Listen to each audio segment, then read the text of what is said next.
All right, everybody, welcome back to Loudini Rock and Roll Circus Musicians Mastermind, week 2 of our, being sequestered. And we have our cast of characters here. As always, everybody's happy and smiling and having a good time. We've got Carrie J.K. and we've got Joe Freeman as well.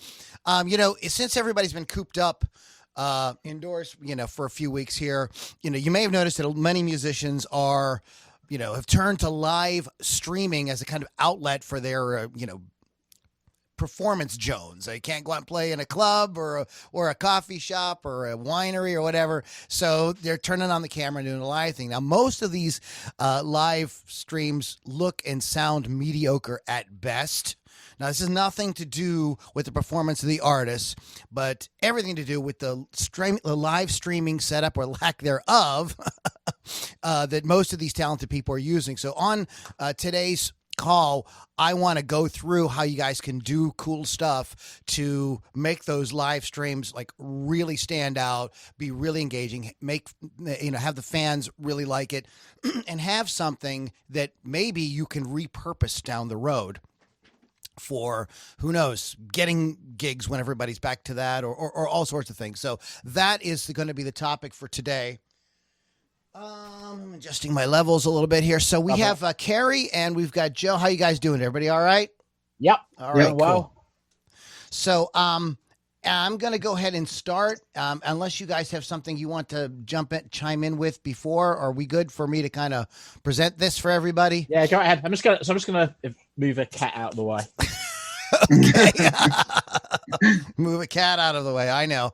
I have the same problem here sometimes. So cats, they get very interested whenever you're doing something. They want to get in on it. So let's talk about this. Excuse me. Let's talk about these live things. Now, of course, the most simple thing to do is to just pick up your mobile device and, sing a song for us, And I see people doing that, or maybe propping it up on something, or they open up the laptop and they use or tablet, and they use the camera and the audio that's just right there, and they sit on their couch and they sing a song. Mm-hmm. Would you pay to go to a concert like that? I mean, maybe if it was somebody like really famous, you'd love to see Willie Nelson, maybe just, in his house singing. Or I saw that John Fogerty did a show, and his dog is there, and he's sitting out on this nice, outside by this tree, and maybe for something like that. But in general, most people aren't going to want to watch something for very long, unless they are like your best friend or your mom or your wife or husband, whatever. Just sit there and watch you. In fact, husbands and wives may want to watch even less. They may not want to watch at all. So you are married, may understand that. But the cell phone, laptop, whatever thing is like, that's the simplest way if you want to do something. I think that those things are probably better for quick messages to your fans. You're doing something cool, you throw the phone on real quick to kind of show them some cool thing that you're doing for a minute or two, and that's about it. Most of those, that's about. I've long been advocating that as a form of practice, as a form of performative practice. Right. So sometimes you can schedule it, but I put it under the umbrella of what I call guerrilla performance. And guerrilla performance is the same as busking on the streets, open mics, where you just show up, you haven't been scheduled, you're just going to do it that day. And it's to keep your aura in, so you're good in front of people. And it's very different when you're playing in your practice room. Right. And so a lot of the time, that is a great thing to do. And you can do it as yourself. You can even do it under any kind of fake name, so the pressure's off. And then just do it and just try new stuff out to anybody who comes by, and it's completely casual. And you can have a link to a tip box or the rest. You can, if people are digging what you do, if you have done it as an assumed name, then you can say, well, here's my main project. Or you can just go ahead and do it as yourself and just say that this isn't a proper, this is just what I do. In fact, I knew a guy in Leeds who, but the only reason he went out busking was so he could practice in public. He didn't care about how much money he made. He'd just sit there, and that's where he'd practice all day, because he'd be getting real-time feedback. And then if somebody did start having a conversation with him, he'd give them a business card. So that's that side of it. And the advantage of cam performance on that thing is it's intimate. It gives you something that's different to a regular performance. Right. And the people that I ended up playing to when I did that probably wouldn't have dug it if it had been like set up in a mock stage with lights going off and like full thing, and like everyone's like miles off down there, and it feels like that, because it's the fact that it does feel more impromptu and intimate went for it, and actually the technology of it became part of it. However, as you're saying now, we're doing it as something to show that you mean business, and something that is actually scheduled. It is time for production values. So, well, I think that there is absolutely room in the space for both ways of doing it, and that can be really that can be like a really fun. I like the term you use, like guerrilla. Use the word guerrilla, and not as that's in with a U, not with an O. Right. I was just gonna say that. Yeah, not the yeah. So doing that sort of like guerrilla type performance is very cool. Like, I don't know, like you're somewhere. Well, you're not supposed to be anywhere nowadays, but just say, for instance, there's just a, you happen to be, I don't know, you happen to be somewhere and you go like, this is cool. I'm throwing the thing up real quick and I'm going to do a song while whatever is going on, or to show people that I'm here doing this thing or whatever.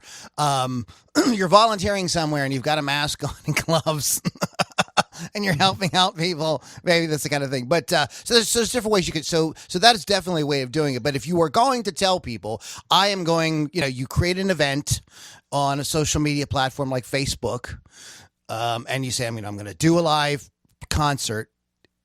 You should try to do a live concert.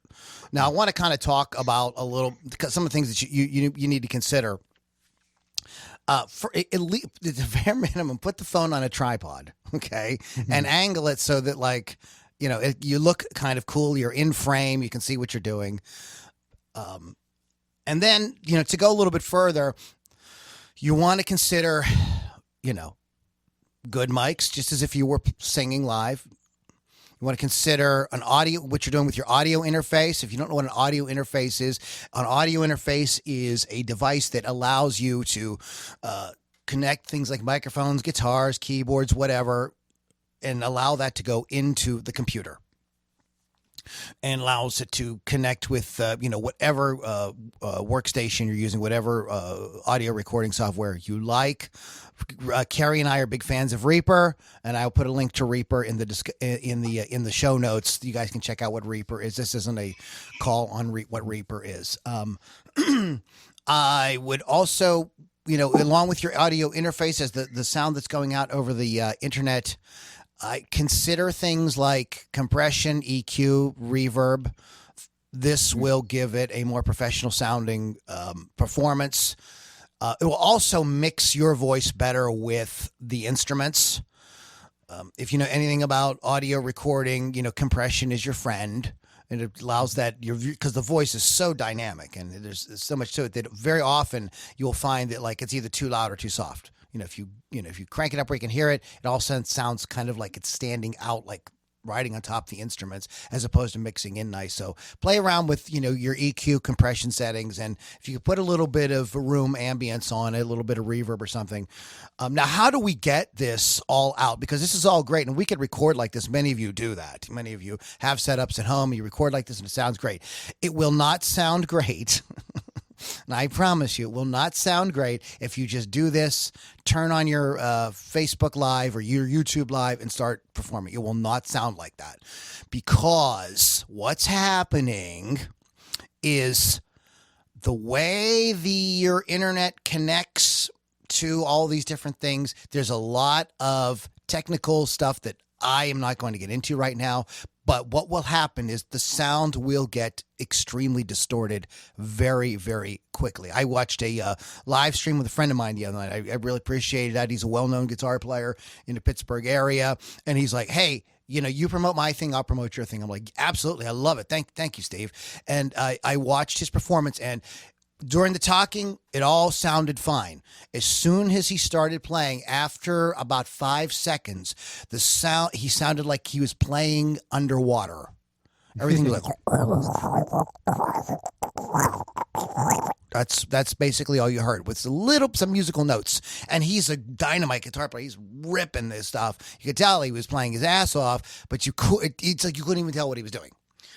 And that's because he hooked up his setup and ran straight to the internet. Boom. This is so important. You need, and if you're going to do high quality audio, you need an encoder. I'm not going to tell you what an encoder does. I'm not going to get into the technical aspects of it. Look it up. But there is a free software encoder, Open Broadcaster System, OBS. You can just go to Google, type in OBS encoder, and you can download it for free. It works most of the time for most of you out there. If you have a current Windows or current Mac computer, it should work fine. However, it does not work on every setup. It does not work on my setup. And I spent a very long time, and I hired outside people who know about computers to come in and look at my setup and try to make this thing work. We could not make it work no matter what we did. It would constantly freeze and everything. Other people swear by it. So I'm not here to knock OBS. I would tell you to try that because it is going to give you the best results. It also allows you to do things like share your screens really easy. So if you want to do, so what you're going to find out is once you get set up with this, you're not going to just do live concerts. You're going to do other stuff with this setup. So it's worth the investment. So what I ended up getting a hardware encoder. And you can buy them on Amazon. And I will put a link in the description to the one that I have. It was less than $100. And there's no subscription. I just have it forever, as long as it doesn't break. And it allows you to route the audio in such a way to the internet that it comes out just sounding like a radio broadcast. It sounds like your Sirius XM or your or when you stream music or whatever from YouTube or Spotify. It just has that just good quality sound that we're all want to hear. It doesn't make you sound like you're underwater. Important. So you need an encoder, or it'll just very quickly turn to garbage. If you use a mobile device and just take the audio stream off of that, you won't need an encoder. This sounds weird. Sounds counterintuitive, but for some reason, the way that the mobile devices connect to the internet there isn't that problem as long as you're just using the ambient sound in the room. You'll get like a better. It'll still be that ambient. It'll still be the equivalent of, some of you guys remember the days of tape recorders. Remember when you would take a tape recorder and just record the show? You'd press record and play at the same time. It would be that kind of quality. Not really like good broadcast quality, but you could hear everything. But if you want to have the functionality and really have a really great sound, I highly recommend you invest in an encoder. By doing this and recording with the computer as opposed to just holding just putting your cell phone up, allows you to do stuff like record the audio separately and even have all the instruments on separate tracks, because maybe you want to repurpose this performance. Maybe you take it into the studio and you mix it a little bit, maybe fix a couple little mistakes, and boom, you've got a live record you can put out. So it's worth it to go through the hassle of setting this up as if, in a more serious way. Get an encoder, sit down, work out your settings on your computer. The other thing you'll need is you will need a patch, especially if you're somebody who plays with background tracks. But I'm not here to knock background tracks. I landed an awesome gig, like a real gig, paying real money, because I was putting up videos of me playing the backing tracks, and I impressed some people that hired me because they liked my guitar playing so much. So, if you're going to use tracks, you're going to need a way to route that through everything so that the people on the other end get the sound that you're hearing back through your monitors. So a piece of software that you can use, and you can get this at rogueamoeba.com. It's this company, Rogue Amoeba, makes all kind of software patches that will allow you to connect almost stuff within the computer almost any way you want to. It's really, It's like magic. I have no idea how they do what they do, but they have several different pieces of software. I am only using one right now, although when I go to the site, I look at them like, that's a good one. I could use that. They'll all kind of stuff to route all kind of stuff. So say you do things where you want to, like I do a podcast and we're doing this right now. I have the guy's audio routed in such a way that I'm able to multi-track record this. So Carrie and Joe are on a separate track in Reaper than me. So for some reason, their audio's, I listen to it back and their audio's a little off or mine's too loud. I can quickly mix it. Okay. So loopback allows you to do that. And I want to show you guys, I'm going to do a quick screen share here and show you guys, what loopback looks like. It's very, very easy to use. Share. Here's a share. Okay, there it is, loopback, and share it. Can you guys see it? Carrie? Yeah. Joe? Okay. Yeah. Okay, so here, I think I need to move this over here so the audience can see it on Facebook. So what you can do is I've set up different profiles. This is one for when I do guitar videos. This is one for when I do interviews. This is my general podcast setup, which I'm actually using right now. And here's some other ones I was just experimenting with. And what you can see is here's all the applications: iTunes, QuickTime, Safari, Spotify, and this 20 by 20 is my audio interface. So here's all the different tracks on my audio interface. And then down here is you connect what you want to go where. And there's to come you can monitor back through. I don't do that because you get like a weird here. You get like a weird echo. It sounds like an Elvis recording with all that slap back.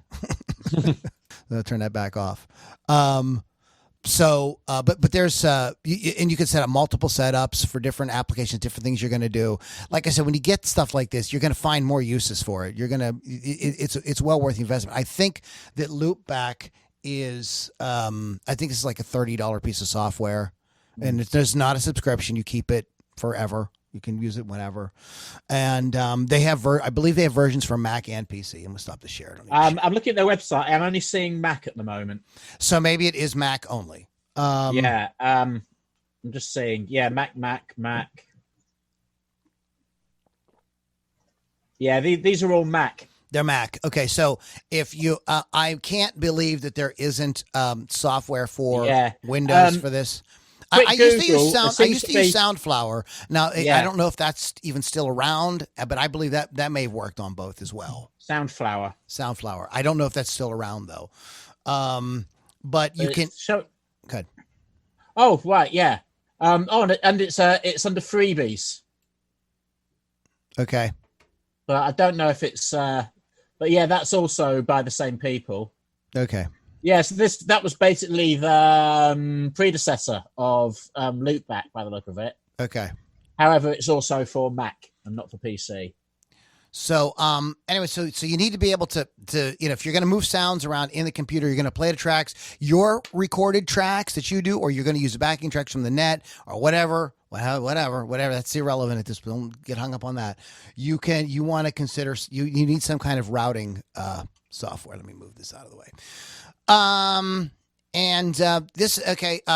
So I think that's pretty much mandatory. So you want to get something like that. Encoder, I believe, is mandatory. Recording software, if you're not interested in recording, you don't really need a recording software, but I highly recommend it, as well as some type of multi-streaming software. I use Restream, and Restream allows you to send the stream to different places.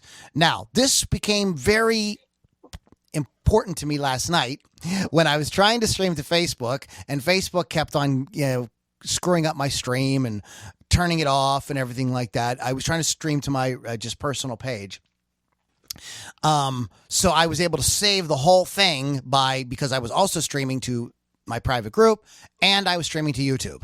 So I just turned off that other stream and all things were fixed. So I still had it. I was still able to do the streaming. I still have the video saved. And because I'm into recording myself with Reaper, I had everything routed into Reaper too. So I have a good stereo quality recording of the performance saved that I could go back and play around with, do different things with. So that's the basics on the technology. Do you guys have any questions about that before I talk about the next thing I want to talk about real quick? No? Not a question. Comment, just, interjection? Good. Just a little bit of Googling for Windows alternatives. There is something called Audio Router, which was something that somebody did as just as a freeware solution. I haven't tried it, so I don't know. I think it was open source, but it's available in various locations on the World Wide Web. This was all pre-Windows 10. I think I've also seen some hints that this is a feature of Windows 10. So I'll have to look into that a bit more. I do know it's a problem I've had. There's something else called Che Volume. I don't know much about Che Volume, CHE Volume. But yeah, solutions are available, but more research is needed. Right. So if you're going to do this and you're going to like create an event on Facebook and tell everybody you're doing it and come check it out, as opposed to the guerrilla, type performance where you're just like throw caution to the wind, flip the cell phone on and do something crazy. If you're going to do it, then you need to treat this like a gig. This is a gig. Okay. This is not like, just because you're doing it from your house or your practice space, you have to treat it like a gig, which means things like show up. If you're supposed to start at 8 or 9 or whatever you said you're going to start at the time you're supposed to start. But I know somebody's going to interject, say, well, musicians are always late. So to make it like a real gig, you should start 10 minutes late. I don't know. That's up to you. Make the thing look as cool as you can. There's two schools of thought. One school of thought on video is, you want a non-distracting background. So people will like put like dark curtains, or they'll put white curtains or something, some kind of background where you don't see anything. I think that to me, that screams like marketing video or something. Like that doesn't look like, something I would want to watch for fun or for entertainment. Like if a guy was, if Joe was doing a presentation on, how to build a funnel, maybe I wouldn't want, maybe it would make sense not to have any distractions in the background. But if Carrie's going to do a live concert and he's at the piano, I want it like, I think the background and all that is like, they're kind of like stage props, and it can, so you want to think about dressing up your room so that it communicates whatever your image brand, we talked about this a few weeks ago, is.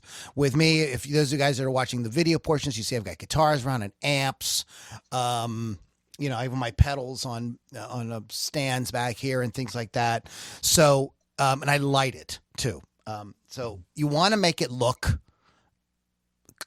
whatever your niche is or whatever your thing is. So if you're like, I was on a stream with somebody this week, and the guy has all these like toys, like these shelves of toys around him, and it was for what he's doing. It was like really cool. He had a great look to it.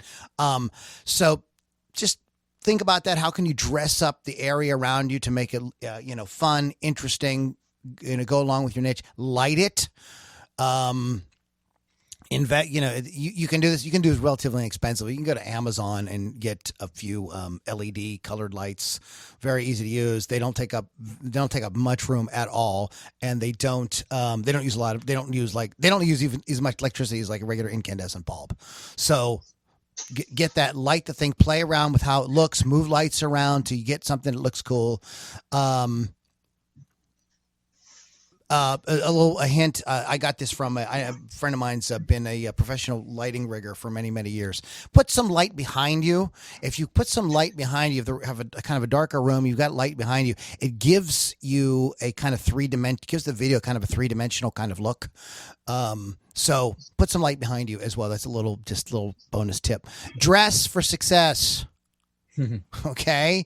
Like, I don't know if your niche is like sweatpants, in a hoodie, then do that. But, most of us, when we think about how you would go on stage, you want to wear what you would wear if this was a gig, and you wanted to, feel like you were that artist, that persona that you are. You want that has to come across on camera. So, wear what you would wear at a gig.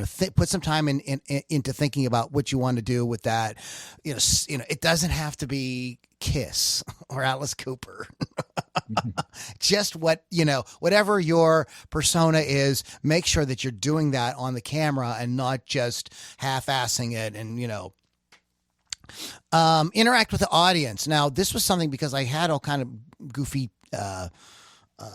technical issues last night with Facebook. I was not able to do the way I wanted to. But typically when we do the live podcasts throughout the week, we do shout outs to people. People will make comments, we'll answer the comments back, we'll interact, we'll joke around, we'll have fun. People love that. I give you an example. I was on a live concert last weekend. A friend of mine, Katie Simone, and her band, they did a live concert. And it sounded pretty good. They, you could see everybody and everything. But the reason I stuck around and this is the human ego, okay? Because I made a comment and I threw a bunch of likes up, and I knew that if I stuck around, they would give me a shout out. I wanted to hear somebody give me a shout out. Okay. And I think we all love that, don't we? So if your fans are on there, give them that shout out, make that part, maybe if you were doing it, this is where the internet performance and the actual live performance differ a little bit. You're going to have to monitor those comments somehow, so you can have another setup with you. No, not a setup, but you can have your. There will be jerks.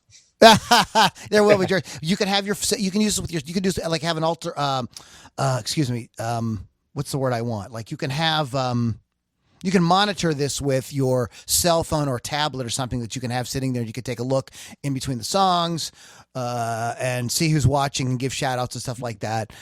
Yes, you will have jerks. There will occasionally have people but if you're streaming, if you've advertised this and you're doing this, you've brought fans, and most of the time people are just going to want to have fun. They may, and if you've got friends that make wisecracks and stuff like that, go with that. Like have fun with it.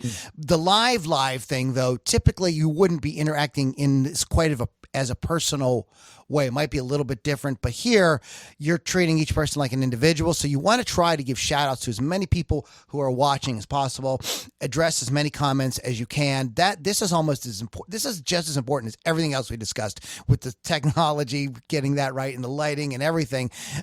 Making them feel like they're part of what you're doing goes a long way and will keep people hanging out. People love that. I can't stress that enough. So the platform. Now there are platforms just for doing live concerts.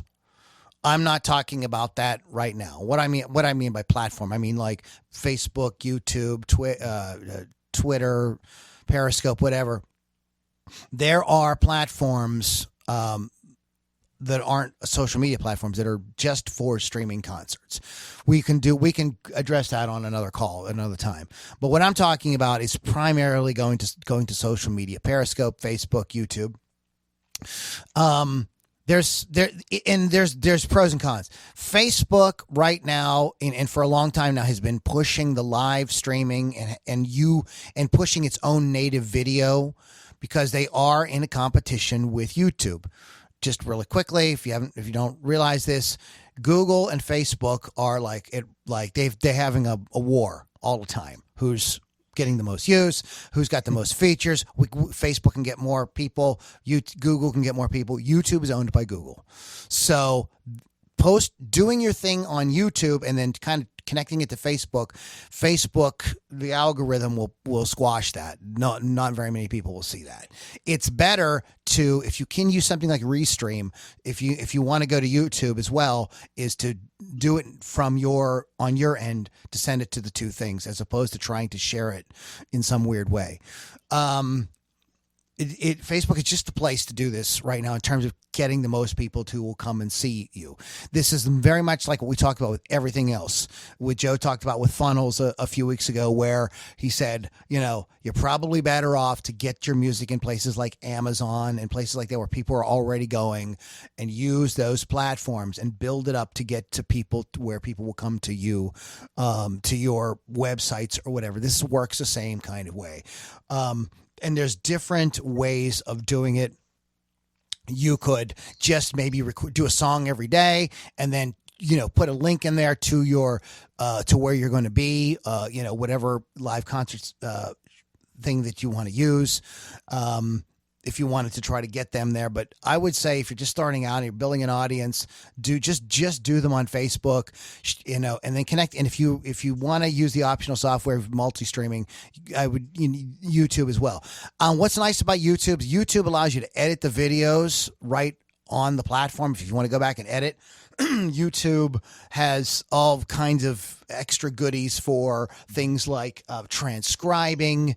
You can put all kind of show notes and everything. You can do that with Facebook. It's not as intuitive. YouTube has been ahead of the curve with stuff like that. So if you need to put links to things.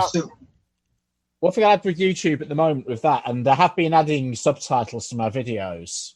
Part of this, I have a wife who's as hard of hearing, so she's impressed on me the need to have subtitles. And by the way, do this for your music videos too. I mean, obviously not if it's already a lyric video, but the sort of dancing monkey type of music video that you might make. Do put on subtitles and on YouTube, and they actually have a very good tool on there. I don't know if we're about to lose that tool, because I've got a flash on there saying that Classic Studio is about to go. But I hope we'll keep that feature. Yeah, they've changed. They're updating their studio. Yeah. You're right. Yeah. Anyway, making subtitles on there. First of all, if you've got people on there who are hard of hearing or who don't have English as their first language, they will thank you if the lyrics are readily available and if they are there when they are going. And the other thing about that is you do not want to be at the mercy of, while YouTube has a feature that it will automatically listen to and write out subtitles, you do not want to be at the mercy of that software, because it barely transcribes spoken word properly. It has no chance with sung word, and you'll just get absolutely strange lyrics coming across your video. They might be better than your lyrics, though, Carrie. You might look at that and go, "Well, I should have sang it that way." Yeah, but yeah, and like some of them, yeah, but yeah, but. Here's the thing. It probably takes me about 20 minutes to fully transcribe lyrics onto a YouTube video, and it's totally worth it. Okay, so there is some advantages to YouTube over Facebook. In terms of visibility, though, I think that right now you're probably best bet if you've got to pick one, probably, or you could also do a Facebook alternate. If you're doing them every day, or if you're doing them once a week, do one on Facebook, do one on YouTube if you have to pick. You could mix it up. Also, the cool things about YouTube is you can do things like you can keep the video there, but you can make it unlisted. So if you want to go back, you want to kind of you want to keep it there, but you want to go back and maybe fix some stuff or change stuff or add the subtitles or stuff like that, and then make it public again. So there's a lot of cool features there. Also, Facebook videos can disappear. I've had that. I had somebody do a friend of mine she did a concert on Facebook and her video disappeared. Now she thought that, well, maybe this is an ASCAP BMI issue. You know what I mean? Because she's doing cover songs. I don't think that that's what it is. I'm not sure what it is. And who knows? It could have been anything. Facebook removed a bunch of stuff around that same couple day period. So hers just might have been a casualty of whatever Facebook was doing at that time. So now speaking of this, I just want to say one more thing. Just a second, Joe. Well, I don't lose my train of thought. Speaking of losing stuff, if you have the hard drive space, try to record the video onto your system. Okay, if you've got, so it might be worth it to invest in the sort of paid version of Dropbox or whatever to kind of capture it, make sure you have that way. No matter what if Facebook or YouTube get a wild hair up their ass about your video, you have it. You always have it. And you can redo stuff like that. And then if Facebook pulls it, guess what you got? You have a little controversy to add to your marketing. You can say, see the video that Facebook refuses to show you. And you can put that in your marketing, right, Joe? And people will be like, ooh, Oh, I want to see what Facebook won't show me. Everybody loves that. Everybody I don't care how conservative you are. Everybody has like that naughty thing. They want to see the thing that nobody's allowed to look at. Everybody loves that. So if that happens to you, you can be prepared by having the video done. And I highly recommend that you route this thing to some type of record. So if you use Logic or you use Cubase, even a thing, I don't know why that popped out of my mouth.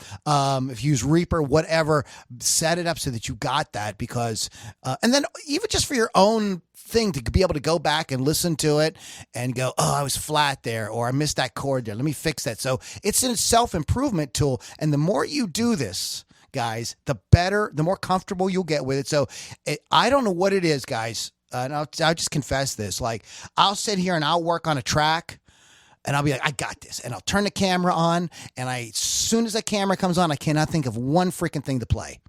Like, everything's garbage because I'm distracted now. So you have to the way to get past that distraction is to do this as much as you can. The other last thing I want to add is test everything. So if you just don't like make your first concert, like you followed the directions here, you bought all this software, you're doing whatever, and then just come on like announce you're doing some big show and then have the whole thing crash. Do little tests of these things. You know what I mean? Do 20 seconds of music, 30 seconds of music, stop it, listen to it. You can always delete it from Facebook if it's garbage. Go back and redo it. Yeah. Practice, get used to the gear and make sure you know what's going on. Joe has something to say. Yeah, so anytime you do a live video, no matter what you're doing, you should download it, because you can, as soon as you're done and it's done ripping and makes the video live, you can download it from Facebook or YouTube and then have it on your hard drive. That allows you to do a lot of different things, like repurposing little segments of the video, little segments of the audio, putting it on other platforms to get attention to that video that's on the other platforms, as well as maybe if you have a blog, add it to your blog. A lot of times I tell people, hey, I promote doing things on social media, getting attention and going to a 2-page funnel in order to see if there's a market match. But I also don't believe the website is completely dead, because I like the idea of being able to have a blog and have all my assets in one place. So a lot of times you do a video on Facebook, YouTube, Instagram, Twitter, LinkedIn, or TikTok, and you guys definitely need to look at TikTok. Then you take that and you download it, you can put it on your blog, and then you can drive traffic in between them. And if for some reason you lose it or it's brought down, you'll always have it. Absolutely. And I just want to say, if you're just getting started with this, monetization is, not paramount, in my opinion, when you're first starting. But if you get good at this, you start doing these and you're like, man, you're playing it back and you're going, man, it looks good. It sounds good. This is totally pro. Maybe you adding the captions, maybe you're adding the lyrics, you're doing stuff like that. You can look into how you might monetize it. And one of the easiest things to do is to just do a PayPal.me, to stuff like that. But in the beginning, this is just something I wanted to, because I saw so many bands over the past 2 weeks, like all of a sudden bands and artists doing this. And some of them are just absolutely atrocious. Not because of the artist, because they don't know what they're doing as musicians, just they don't have a handle on how this all works. And make sure that you do say, and what I have in the show notes here, links to the different pieces of software that we talked about, so you guys can check this out for yourself, and make sure that you save it in some way. So whether that is after this, here's why I like recording it or having it natively on your hard drive. Even if you have to then move it to some cloud thing just to kind of like get an external hard drive. What was that? I've got a 2 terabyte one. You can get bigger than that. Okay. And it just plugs into your USB and it's that small. Yeah. Get one of them. Exactly. But the reason one other reason is quality, because you will find that, like right now I'm looking at Carrie and Joe on my computer here on Zoom, and it's like perfect high definition quality. But when you stream, you may or you may not get that. So if video quality is important to you, which it should be, you don't necessarily want to rely on the video quality after it has streamed and then you download that. Just record it natively. Just capture the video, capture the audio natively, and that way you have it. And then you can also do things like put the high definition version mixed down and cleaned up or whatever on your Patreon. So that's another way that takes you into a little bit of monetization too. This is just a little extra thing, or on your member site or whatever you're going to do with that. There was something else I wanted to mention and I can't remember what it is. I think Joe has mentioned TikTok a couple of times now. So I'm thinking next week's show needs to be about TikTok. Lou, I want you to look at TikTok and Insta concerts. Insta concerts. So I know what I want to say. Instagram. I want to say real quick. Instagram. I believe what you could do on Instagram is to just, if you're good with handy with video editing, or you have somebody on your in your circle that can do it. Edit, create a highlight, 30-60 second highlight reel, and then use that to push people to go back and rewatch your videos or your upcoming video or whatever. That's pretty much all I have to say about it. Is there anything else you guys want to jump in on? A couple of extra things about that. First thing, I keep shouting these out, but I do consider them to be the masters of this, is Steam Powered Giraffe. Check out how Steam Powered Giraffe have been doing this, because they basically built their reputation on it. They're a live band and they go around steampunk conventions and they do all that. But even before they started doing that, the way they really built a reputation was online. So they were there from the word go. So that means that now that online concerts are a thing, they are already so far ahead of the curve because they've been doing it for so long. So when you watch their live streams, it's all stuff. They've got them. Obviously, it's in the room where they all do it. Most often they'll do it in costume and character, but recently they did one that was out of character. But for a long time they're doing podcasts where it was just them. And they sort of went halfway out of this latest one. But when they do these things, they will write the show that they're going to perform. So they will have bits that they're doing in between the songs, all the way through. There's a little ticker along the bottom that says, if you're enjoying the show, go to here to tip the band. So there's a call to action. It's telling you what to do throughout, and they've arranged it so you can do that without going too far away from the show. And then if you do tip the band, you'll get a little shout out appear on a ticker as well. There's things that will do that. There are various platforms that have that. I won't go into all of that. I did look up how to do it, but it's probably changed now. But that meant that they had, not only did they have that interaction with the audience, when somebody actually does give them money, they can thank them in real time, and the little thing will come up. And I think it prioritizes comments that way as well. So they've been doing this really well for a long time. Also, call back to what we said earlier about the audio sharing. I've now found out that those PC apps that hadn't been updated in a while, that's because this is now a feature of Windows 10. Fantastic. And I've found it. I'm going to show you it. So on Windows 10, it's right here, and it's in the settings, and it's under sound, which is where the sound card is. If you go all the way down to the bottom to advanced sound options, app volume, device preferences, click on that, and here it is. I can now route what I've got to wherever I want to be.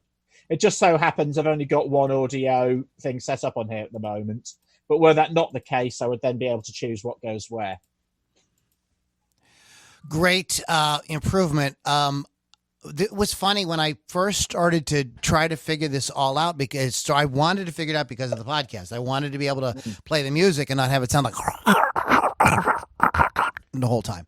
So I was on a massive search. I mean, it took me a really long time to find all these tools and pull them all in. I'm glad that Windows has that, but I think that for a long time, one of the reasons why that wasn't just readily available was to prevent you from ripping music and videos and stuff like that off the internet and then having for yourself. So you could conceivably, like we did, those of us are old enough to remember this. Joe, you might be too young, but Carrie, I think you probably remember this, is, when you would get, when your friend would get the album and then you would tape it and then you would have it, or maybe you would make mixtapes. So that is a old school way to kind of grab stuff off the internet, audio off the internet that you want that you need or you want, is to do the old school hit the record button on your software, hit the play button on iTunes or Spotify or whatever, and you can record it right in there. And I think that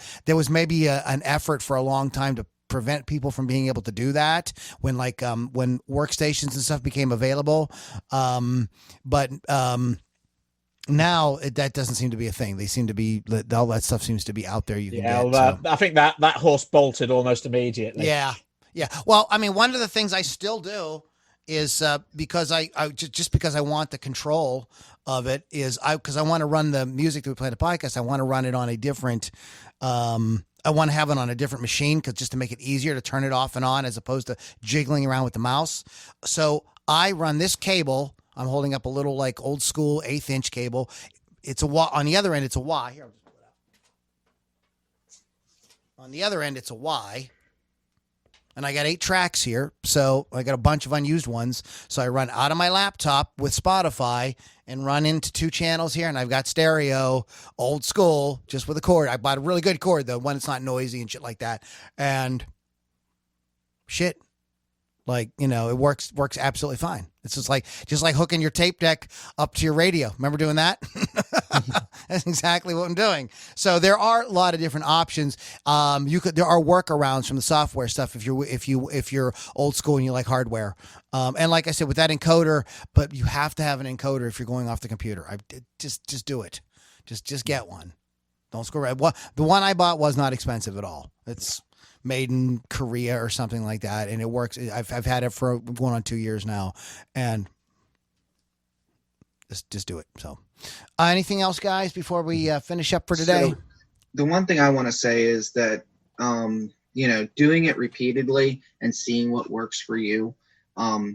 You're not going to be perfect the first couple of times. Lou did a run through of his concert last night, and I'm sure there's things he saw he'd like to change, and there's feedback that I'm going to give him. Oh, great. And you just keep going and you keep doing it. And then you say, okay, well, I like the way this worked. I didn't like the way this worked. And then once you get good at one platform or one way of streaming and you're like, okay, this is working really well, then there's other platforms that you can use to then draw attention to what you're doing. Like Lindsey Sterling, I'm sure Liam McHenry and people like that, they started on YouTube.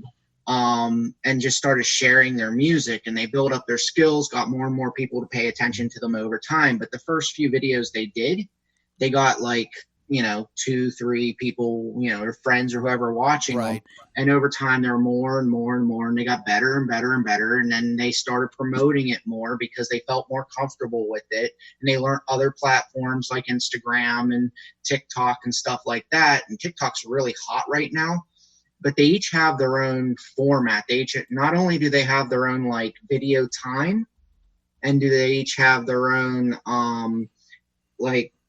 things that people are looking for to watch on there. They have their own audience per se, but they also have literally their own image format, their own video format. There's things that you need to learn when you add those things. So, if you're just starting out going online, pick the platform that you're most comfortable with and start streaming to it. Make it available to everyone that you know so that you can get feedback. And then over time, you're going to build up your audience. You're going to try other platforms. And then you're going to start saying, okay, well, they really like these type of things. And then you'll get into the monetization, like what to hold back and what not to hold back later. But if you don't push it and get it out there and practice your skills, you're not going to get better. Like me personally, all this stuff Lou just said, I'm sitting there listening and taking notes because I use my cell phone with a Rode Eye, a little camera that you attach to your cell phone with a tripod and a little clip, and I could show you. At least you're using a tripod and some setup. You're not just going holding it out. I have this really cool little. I have this really cool little bracket that holds your cell phone on top of the tripod, and then it holds the microphone, and the microphone hooks into your phone, and then I put that in front of my computer because I tried messing with all this stuff Lou said.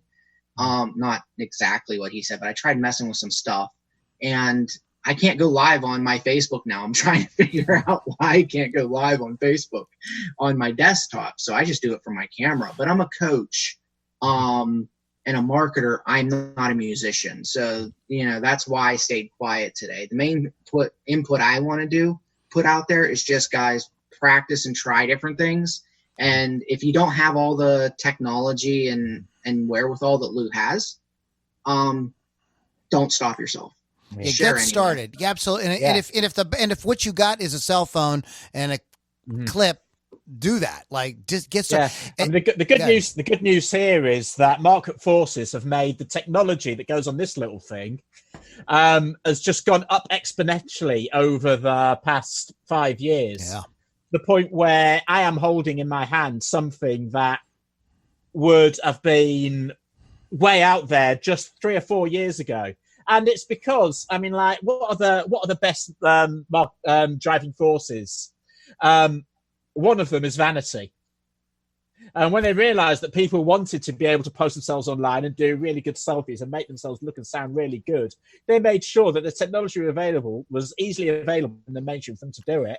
And that means all of that technology is right there. It used to be that I had cameras and that, but I would have had to go around to whatever little electronic shops and build stuff up in Jerry Solutions. Now you don't have to do anything like that. You already have in your pocket something that can get you started. Absolutely. And then everything that you add to that after that, and then from where you go from there is just what you add to that to make it better. I will have to do a video showing, because I can't show it, the setup and be on the camera, to show you my setup in here, because it was a process. I did not start out this way. When we first started going live for the podcast, that's what I did.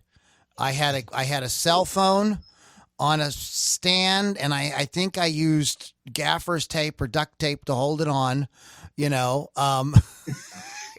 and that's how we started. And then I was like, well, I want to make that better. I want to make this better. I want to make that better. The other thing that I want to touch on, especially with musicians, is, and Carrie, you know this, and every other musician knows this, the fastest way to improve is to record yourself. You think you sound good, and then you record yourself and you go, ooh, that was off. That wasn't quite right. I missed that. I didn't do this right. So this is the 21st century version of recording yourself to get better at it. And doing video of yourself is unnerving. I know there's some people in the group here that they're very uncomfortable with that, but doing that helps you get a better handle on what are you doing on stage? What do you look like on stage? Are you scratching your nose? Are you looking away from people? Is there glare coming off your glasses? Do you need to address that?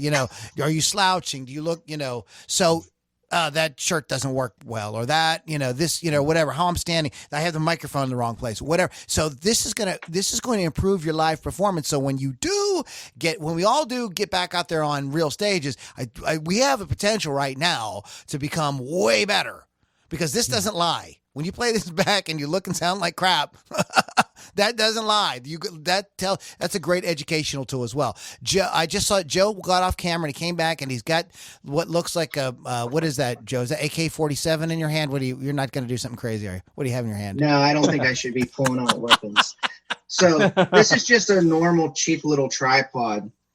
But when I add to it, and I noticed this when I was helping a client of mine when we were doing lives, is this little bracket right here. Right. So I can twist this and turn this, and then I can open this up for each size of camera. And then down on the bottom, and I must have twisted this too tight last time. Uh-oh. Yeah, I did. I hate when that But happens. anyway, down here on the bottom, once I twist this piece, you can slide in a microphone or flash or whatever you want to slide in there. And then you can just like turn the camera the right way, depending on the format. Go live on whatever platform you're on using that app, and then just shoot a quick video and you're done. Even adding you can add a good microphone to your cell phone now. They have setups for that. Just doing that, if you want to take it up a notch, just you could Yeah. put a cool microphone out there and do it. And there are tons of apps. I mean, who was it, Carrie? Maybe you remember. There was some artist, I don't know, maybe it was 10 years ago, did like the first album recorded on the iPhone. And it sounded fantastic. It's, I forget what software she used. Famously did one on GarageBand. What was that? I know the Ting Tings did one on GarageBand. Yeah, I mean, you can do, I mean, that's, and Steven Soderbergh released a movie in 2018 shot entirely on the iPhone. And it's really good. Really a freaking good movie. I do not remember the name of it, but it's like a sort of psychological thriller. It's really good. Shot entirely on iPhone. It looks just like a movie. So they have little microphones like this that you would just attach to the yeah. But yeah, a lot of the newer cameras, you don't even need it. Yeah. Like it depends on what you're doing. Like it's interested, like for coaches and experts to go on and just shoot something. You could just use your phone. Like literally, a lot of people will just walk wherever they're at and shoot it. But it's interesting, Lou. All those things you were saying you were needing for music. How many of those do you actually use for the podcast? All of them. So you're using the same quality and the same devices for a podcast as you would. I'm using loopback, restream, my encoder, and Reaper right now as we're doing this. Okay. So I use everything. But I'm also a kind of guy who likes a lot of options, and I like to be able to go. If I'm always paranoid if something screws up, that I could go back and fix. So that's a little different with the podcast, because the podcast, the audio gets ripped and put out there forever. So there are times when something goes haywire, like we hit the play button on the song and it doesn't work, or we accidentally played the wrong song, or we didn't have a microphone on, and I need to be able to do editing a little bit later and tweak stuff around. So that is a little bit, but I like those options. And those options, if you've done any audio recording at all, the power of being able to, splice things, cut things. I mean, you can do it so seamlessly now with a free piece of software like Reaper. I mean, it's like, it's magic. It's unbelievable. So I just like having those options. Are there way simpler? Could you just throw the thing up with a really good, say you got the latest iPhone or whatever, you guys may throw that up there and it might sound absolutely freaking amazing. The only thing I've noticed with those two, and I don't know if this bothers you, and maybe this is just and Carrie, you can maybe correct me on this. All the ones I've seen done like that, everybody's backwards. If they forget to correct that, they are. There's a correction for that. You have to watch out for that, and you never know which way it's going to go. Okay. Generally, it's a software setting. Look, it's a software. So there is a software setting to even correct that. So that was another reason why I wanted to get away from the cell phone thing, because we were backwards all the time. And like I'm wearing a T-shirt with my podcast on it, like I am right now, it was backwards. So it was like, this ain't going to fly. Also, the way I have the camera set up with the podcast is I have it on I can't show it to you guys right now, but I have it on a kind of spring-loaded, very movable stand. Like it's kind of like a tripod, except it's bolted to the desk, and I can do this. So if all of a sudden Lily moves and I can just grab this and do whatever I need to do with it. Oops, see, it's wrong now. So I can sit in real time and adjust, and I can look at the lighting and say, oh, that's in the way or whatever. So I like having that option. Maybe you don't need that option. Maybe you don't care. But so you're not using a built-in camera then? Are you? What kind of are you this just using an external? Hold on. Get a mirror. It's a Logitech camera. Webcam. That it plugs in USB. No, that's how I do it. It's not. Also, and the other thing, and I did not mention this. The other thing I am using is I have another monitor, so that I can give the illusion that I'm looking at you guys and I'm looking into the camera at the same time. I have this set up right next to the monitor, almost practically in front of the monitor, so I can see you guys and I can make it look like I'm looking right into the camera. And if I have to monitor something, I can just look away quickly. You know, with it being this close, you can tell that when I'm not looking at the camera. But actually, I will say that's an important thing you've touched on there. That is an important aspect of if you're using a phone. I'm going to demonstrate this now. Now, a lot of the time, if you're using a phone, you probably use the facing camera because those have got good enough now where that's an option for most things. Right. Now, however, when you do that, a lot of the time you'll be looking directly at the center of the screen, but the camera's there. So that means that when you're addressing the center of the screen, it's going to look like you're Mae West. You're sort of like a little bit off to one side, and like you're talking to somebody off that way the whole time. So do be aware of things like that. So sometimes what I've done instead of that then is just gone back to using the back camera and then having that's, to be honest, you can have a little monitor, but all I've done is I've just got to put a little mirror there. And the mirror is my way of knowing what. That is a great idea. That's a great, again, there are lo-fi solutions, guys, too. Don't forget to, don't forget you could pull out a mirror or plug something in with a cord. There are other ways around it. How do you do the mirror? Explain how you do the mirror. Explain that. I'd just get a little shaving mirror, it's like a very small one, and I would just, and when I set the thing up, I would just put it directly underneath the camera, and that would be part of my setup. So I've got the lens, and actually, the older iPhones had that feature. They had a little mirror put on the back of the iPhone for that very purpose. They've stopped doing it now, I think. I don't know why. So all you need is a little tiny mirror. See, guys, this is why you have a mastermind. Because everybody has different ideas and different experiences, and that is just totally like that. That's a totally thing. I never would have thought. It's brilliant. It's simple but very brilliant. I love that. Cool. Yeah, non-electronic solutions still exist. Okay, so we covered mirrors. We're kind of going long today. Anything else, guys, before we because I think we should wrap it up. So we good? I think that'll do it. Okay. Carrie, your website? kjkmusic.co.uk. Joe, how do we reach out to you, buddy? Well, I monitor your loudini.com. So just reach out to us through the bot, and you'll be able to get a hold of either me or Lou, depending on what's going on and what you need. LouLombardiRocks.com. That's the best place to go to get all the information you need about everything we have going on. Guys, it was a really, I'm glad we did this. We were kind of thinking last night, well, what are we going to talk about? And then it was like, duh. So go out there, do your live streams. Just start. I gave you guys a lot of different options here. That doesn't mean you have to go out and spend, a couple $1,000s today.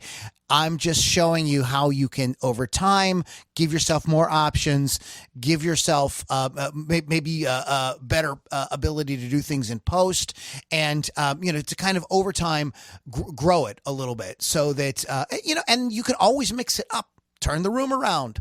Take it, if you have a more portable setup, allows you to go different places and do this as well once you're able to do that. So, we just gave you a lot of options, from totally low tech using a mirror to high tech with a lot of cool software and a lot of options out there. All right, guys, thanks so much for hanging out. Loudini Rock and Roll Circus Musicians Mastermind. Have a great week, and we'll catch you on the next Musicians Mastermind.